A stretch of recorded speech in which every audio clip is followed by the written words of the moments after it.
Serial तुमसे तुम तक अब सिर्फ मोहब्बत की नहीं बल्कि खौफ, मौत, खानदानी खतरात और ब्लैकमेलिंग की एक लर्ज़ाखेज़ दास्तान बन चुकी है। क्योंकि कश्मीर की उस सर्द और खामोश रात में जब आर्या सर ने कांपते हाथों से अनु के सामने अंगूठी रखी और अनु की आंखों में खुशी के आंसू जगमगा रहे थे, इसी लम्हे अनु के फ़ोन पर एक अनजान नंबर से कॉल आती है और वही शख्स सर्द लहजे में कहता है कि अगर तुम आर्या के ज़रा भी करीब हुई तो अगला निशाना तुम्हारा बाप होगा, और अगर शादी की तो आर्या भी नहीं बचेगा।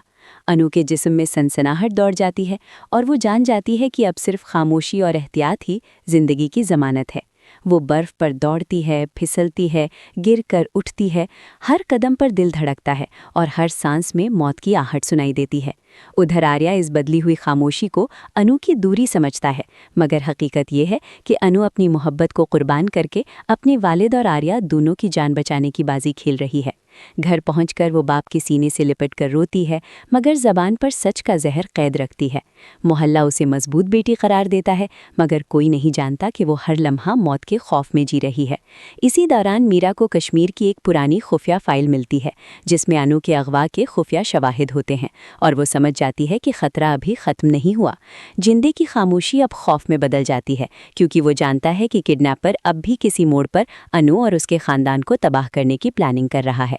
दफ्तर में जब अनु कांपते हाथों से अंगूठी वापस करती है तो वही धमकी आमेज अल्फाज कानों में गूंजते हैं कि अगर शादी की तो 2 जनाजे उठेंगे, एक आर्या का और दूसरा वालिद का। और इसी वक्त एक और ट्विस्ट सामने आता है कि अनु को मालूम होता है कि वो किडनैपर किसी न किसी तरह आर्या के करीबी दोस्त या रिश्तेदार का हिस्सा भी है, और उसकी मंसूबाबंदी इतनी ज़हीन और ख़तरनाक है कि हर लम्हा मुमकिना खतरा बनकर सामने आता है।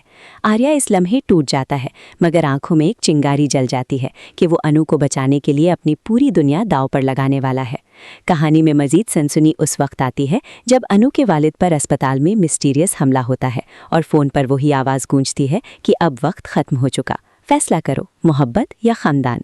अनु की आंखों में आंसू, दिल में खौफ के दरमियान एक ही सवाल गूंजता है कि क्या इसकी कुर्बानी ख़ानदान और आर्या दोनों को बचा पाएगी, या ये खामोशी एक नए खूनी तूफान को जन्म देगी। और फिर कहानी उस मोड़ पर आ पहुंचती है जहां अनु दिल पर पत्थर रखकर आर्या से साफ इनकार कर देती है, क्योंकि अब उसके सामने मोहब्बत नहीं बल्कि 2 जिंदगियां खड़ी होती हैं, एक उसके बाप की और दूसरी आर्या की। वो फैसला कर लेती है कि अगर इसकी दूरी इन दोनों को जिंदा रख सकती है तो वो ये जहर भी पी लेगी। अनु आर्या की कॉल्स का जवाब देना छोड़ देती है, उसके सामने आने से कतराती है, हत्ता की नजरें तक नहीं मिलाती।